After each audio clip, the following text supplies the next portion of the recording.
Now, as you heard in Latavia's forecast, there's still no significant rain in the short or long-term forecast. For farmers, this ongoing dry spell is resulting in low yields for some crops and lots of uncertainty. Joining us from Kentville is Emily Lutz, the Executive Director of the Nova Scotia Fruit Growers Association. Good morning. Good morning. Thanks for having me. Well, it's a pleasure to have you again. And we've been thinking about you, Emily. We last talked in early August, and back then things were looking grim, but you were hoping maybe for some rain. How are conditions right now? Still very dry. Yeah, we haven't seen, as you would know, and most people would know, we haven't seen a lot of rain here down in the valley. And most of the apple orchards are in Nova Scotia are concentrated in the Annapolis Valley, which has really been left out of all of the major showers that this province has seen. So still seeing extremely dry conditions, still seeing problems with the crop, very small size fruit. Apples particularly, peaches and pears were also impacted, but yeah, just a lot of questions. I think when you said uncertainty, there's just a lot of questions. What will the final crop look like at the end of the day?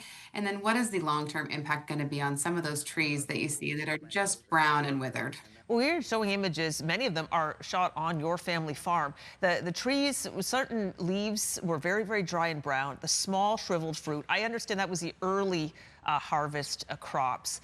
But tell us exactly what's going on in your orchards right now. Yeah, so what we're seeing now, so of course, just the crop itself for this year is small, and we need to meet certain market standards when we're selling fruit, when we're selling apples. They need to be a certain size to be marketable. So anything under that size or that doesn't have the right amount of color on the fruit is really hard to sell. And so farmers are faced with the tough situation. Do you pick it and hope that there's a market for that fruit, or do you simply leave it on the tree? And how do you manage that when you have a crew and when you have a packer who's expecting fruit to come through their doors? So a lot of questions, a lot of uncertainty. And then there's, of course, the long-term implications of, so those trees that are brown and dry, will they come back next year or will they need to be replaced? And when we're talking about replacing those apple trees, you don't just plant one and then it gives you fruit the next year.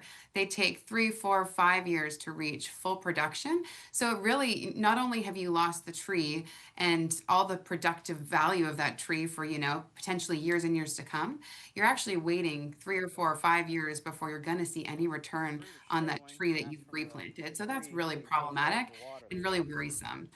Not to mention, we don't know if this drought will impact the trees that do survive. So potentially those trees that are suffering right now may not produce a crop next year because they're simply weak and they're feeling stressed, so they're starting to shut down. And then, of course, the winter's coming. So if we have, a polar vortex or some extreme weather this winter, we could see actual tree death happen over the winter. So a lot of unanswered questions, a lot of stress for the farmers, and a lot of stress for the industry.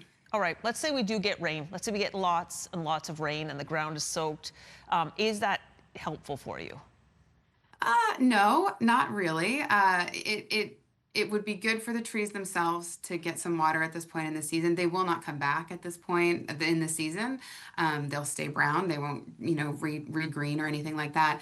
But for the crop themselves, at this point, if we receive lots and lots of rain, it could absorb up and get into the fruit and then actually cause the fruit to get too big, to split, to become watery. And that creates other issues when we put apples in storage and they don't store as well when they have too much water. So really, at this point, slow and steady would be fine. A big dump would cause some real problems, I think, for both this year's crop and then the storage crop going forward. Interesting. So you're hoping for kind of just rain, just bits and bobs of rain, I guess, in the next little bit to keep the trees alive and maybe save this year's harvest. Is that right?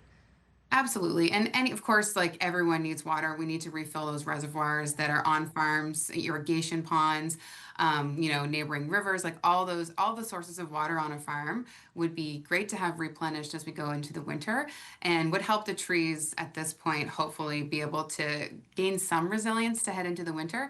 But at this point in the season, it's really hard to say. And with nothing in the forecast, there's a lot of worries. For sure. So what kind of support is available to growers from the government if things really do end up being very challenging for growers this season? That's a great question. So apple growers, we have a crop insurance program through the Department of Agriculture through Nova Scotia government. So most growers have some form of insurance. Of course, like all insurance, it doesn't cover everything, and growers pay a premium for that insurance. But we've talked with, a lot of our growers are young. They're new entrants, they're new farmers, they're taking over a family farm, but they're carrying immense debt loads. So we would be looking at this point to be identifying those farmers that are really hardest hit. Not everyone is hard hit.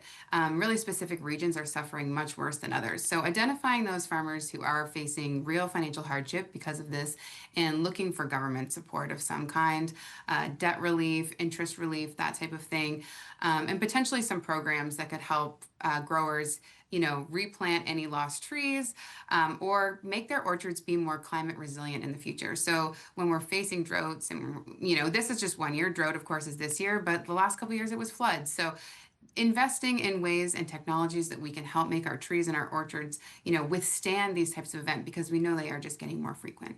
Well, we've got about 30 seconds left, Emily. I'm just wondering, any thoughts on how this is going to impact the commercial harvest? For example, people at home right now probably looking forward to getting those fresh fall apples. Is it possible that there just won't be any this year? There will be apples. There are some growers who have irrigation, who've got heavier soils and who've done a good job at withstanding this, who've been lucky. So the apples, there will be apples, and there will be likely small apples. So I would just encourage consumers to not be deterred by a small apple, if it's better in your lunchbox. And so just keep an eye out for Nova Scotia fruit, and we will see if the crop is down. We will see fruit from other countries and other provinces on our grocery store shelves. But please try to choose Nova Scotian where you can. And even if the fruit's a little smaller, it's still delicious, and it's still supporting your local farmers. All right, Emily, thank you so much for this check-in today. We really appreciate it. And I hope when we check in again, you have better news. I always enjoy chatting with you. Thank you so much. Thank you. All right, it is now 7:21. We'll take a break and return with more CTV Morning Live right after this.